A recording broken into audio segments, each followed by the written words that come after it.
It has only been 1 week since our last Epic Universe update, but with so many dramatic changes around the site, it's already time for another check-in. Scaffolding has come down around the beautifully themed portal into the land based on Universal monsters. Plus, ride cars have shown up on the track for Yoshi's Adventure and more. Let's check in on those construction milestones and additional work happening all around the Epic Universe site in today's news update. Jumping right in, the scaffolding has come down around the portal into the Dark Universe land, the area we believe will be themed to the Universal monsters. As we first described last year, this incredibly detailed rockwork-themed entry portal is covered in wrapping tree roots, which have taken hold around the structure. This small section on the front right may be for a planter, and these workers in the photo can help us get a sense of scale for the structure, which, as tall as it is, has not even seen its tallest point added yet. As with all of the portals for Epic Universe, this one will feature a front gateway plate, which has not yet been installed. Just like the cross-section version we saw in permits for Super Nintendo World last week, as well as the photo of one posted online, each portal will receive one of these metallic rings on the front, which we will pass through to travel to other worlds. The colors of each of these gateways will vary to complement the land, as well as the orbs at the center top. Plus, it is rumored that each gateway may include words or a phrase engraved around the face that is related to the area you are entering. What may be connections for this front faceplate can be seen around the edges of the unthemed arched entry on the front of the portal. The arch will overlap some of the theming that is seen around the opening. But the front faceplate is not the only part of this portal that is yet to be installed. We still expect another section of electrical antenna to be added on the top of this structure before it is topped off. Inspired by the Frankenstein story, the beacon for the Dark Universe portal is themed as an electrical tower, just like the one that gave Frankenstein's monster life. Wiring can be seen at the very top of this structure now, which may be related to some type of electrical style effect. What appears to be a white tube is installed within this section of the tower that is currently the tallest point. This tube may feature animated electricity effects, which could look like a Tesla coil or a plasma ray in appearance. At number 4 in this image, this unfinished opening may be for maintenance access for these electrical effects. At the base of the portal, what looks to be the doorway into this possible security booth can be seen. Attachments for the roof over this small booth can also be seen. Several test samples for the different styles of rockwork and brickwork can be seen around the structure, which were used by the artists as reference models. Of course, this portal into the Dark Universe land is only one of many that will be in use around the park. Super Nintendo World's portal will feature tall warp pipes as its beacon, each with a floating power-up above them. And after passing through the metallic gateway arch on the outside, inside the portal we will encounter the green warp pipe as we board escalators to make our way up to the land. The portal into the Wizarding World is nearly complete already. The finishing touch will be a yet-to-be-installed statue of a hand holding a wand, rumored to be placed atop the column-themed beacon on top of the structure. The How to Train Your Dragon's Land portal will be themed as the same green hillside and cliffs that are seen nearby within this circle of roller coaster track, and its beacon is a lookout tower at the entrance to the Isle of Berk. But the entrances into the lands aren't the only places that we will find portals at Epic Universe. We will actually pass through a portal to even enter the park in the first place. The entry arch at the entrance to Epic Universe will be themed similarly to the arches at the entrances to Universal parks around the world, except that it will be larger and contain the same celestial-style gateway as the land's portals as its base. The structure for this gateway portal arch is taking shape now, as blocks have been placed to create the concrete forms around. We can see that this rounded design is just like the portal entries for each of the lands of the park. This way, walking through the main entry arch at the start of your day will help to inform guests on how they would move around from world to world later. Zooming out, it appears that a section of the sides of the entry area here are being prepped for a pour as well. Connections can be seen atop each of these columns for additional elements to be added on top. Moving into the theme park, into the central hub, which is expected to be called Celestial Park, new forms have been added within the start of the hub's first water feature. Multiple wooden box forms can be seen within this area as work progresses on pumps for the cascading waterfalls.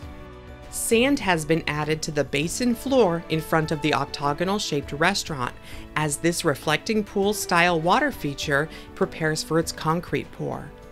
It looks like a rebar border has been added at the edge of this shallow pool, separating it from the existing pool nearby. Work is just getting started to theme and decorate the large icon at the front of Starfall Racers, the park's dual-track roller coaster. One ring of this structure has been covered in a bronze-like layer, with a hint of something green along the inner edge. Green color can also be seen along the lowest part of the metal structure. But now what could be some sort of metallic panel is being installed around the rocket or shooting star-shaped structure within the center of the icon. A stack of these thin bronze panels can be seen sitting on the platform below. It is expected that this icon will be bronze and silver once completed, so we may be seeing the first steps on enclosing the structure. Heading into Super Nintendo World, after taking the escalators up from the portal, guests will enter the land on the second level through Peach's castle. There will be multiple exits on the lower level, a feature that is not seen at the land in Universal Studios Japan. All of these lower level exits will follow a path here, beside the land, and out to the park's hub. The shape for Peach's meet and greet gazebo can now be seen to the left of her castle. From this angle, we can see how the hillside backdrop for the land has been smoothed out and readied for color. Pavement has been poured in front of the Mario Kart entrance on the very top of the layers of foam bricks that we saw being installed last week. Mount Beanpole has received more color, now reaching around the front of the mountain. This work in progress section here shows the layering of colors before the final touches are added on top. And we can compare the finished painted sections to the unpainted sections above. And speaking of paint, a bottom layer primer or sealer gray color is being added on top of the installation panels for most of the structures within the land, including the front of Peach's castle, the facades for the interactive play areas on the land's second level, and on Toadstool Cafe on the lower level. The entrance to the cafe is partially covered in plastic sheeting. Another big milestone for the land has been met, as we're getting our first look at some of the Yoshi ride cars that have been placed on the track. Yoshi's Adventure is a family-friendly Omnimover-like ride elevated over the ground, and these several ride vehicles can be seen just after the ride's inside scene. There are several Yoshi-shaped ride vehicles which are covered in a black material. You can even see the shapes of their heads in the front of the cars facing us in this photo. There is also what appears to be one ADA vehicle on the tracks. This is a Yoshi egg-shaped car used for accessibility and wheelchair access on the ride. A section of track is exposed underneath the egg car as workers work on the vehicle. We can see themed brick walls along this outdoor section of the Yoshi ride. And it does appear that much of the exterior of the ride's indoor scene has already been themed, but some color work is still in progress, like these darkened triangles along the top edge, which stop here. Below the Yoshi ride, the future rounded entrance of the land's main retail location, named One-Up Factory, can be seen here. This rounded opening seen on the left of the retail location on the other side of the Yoshi Bridge may be one of the several on-the-ground exits out of the land. Heading behind the main Super Nintendo World area and into the Donkey Kong Country mini-land at the back, this arrow is pointing at the future location of an expected waterfall along the front of the minecart ride's temple facade. More framing is currently being added for some sort of themed backdrop behind this section of the ride, where it will appear that our minecarts are skating across a small water feature. The arrow in this photo is pointing at where the envelope tester car was placed the last time we checked in, but now it is missing. This section here is a transfer track, which can move side to side to take carts on and off the ride. It is interesting to note that this transfer track includes both the false minecart track at the top and the real track, which is seen below. The arrow in this photo is pointing at a section of the ride where it will appear that our minecart is jumping over a gap in the track over a bed of spikes. You can see where the minecart track ends, but our vehicles will actually be traveling along the sideways track below, which is painted to blend into the surroundings. Also in this photo, if we look closely behind the scaffolding, it does appear that theming work is happening along this temple wall. Unthemed chips can be seen installed and poking up above the scaffolding here on the right, whereas themed brickwork can already be seen starting on the left side, poking up above the building. Before we wrap up, let's quickly check in on some of the work happening at one of the new Universal hotels being built across from Epic Universe. Colorful reflective tiles continue to be installed along all sides of this hotel, known as Project 912 in permits, and expected to be named Universal Stella Nova Resort. Here we can see workers adding tiles around a window, but this close-up view gives us an idea of how large these individual tiles actually are. Tiles are being installed around this rounded shape here on the front of the hotel, near the resort's main entrance. Tiles are just starting to show up on this final of the 4 sides of the hotel, and these appear to mostly be orange and magenta hues.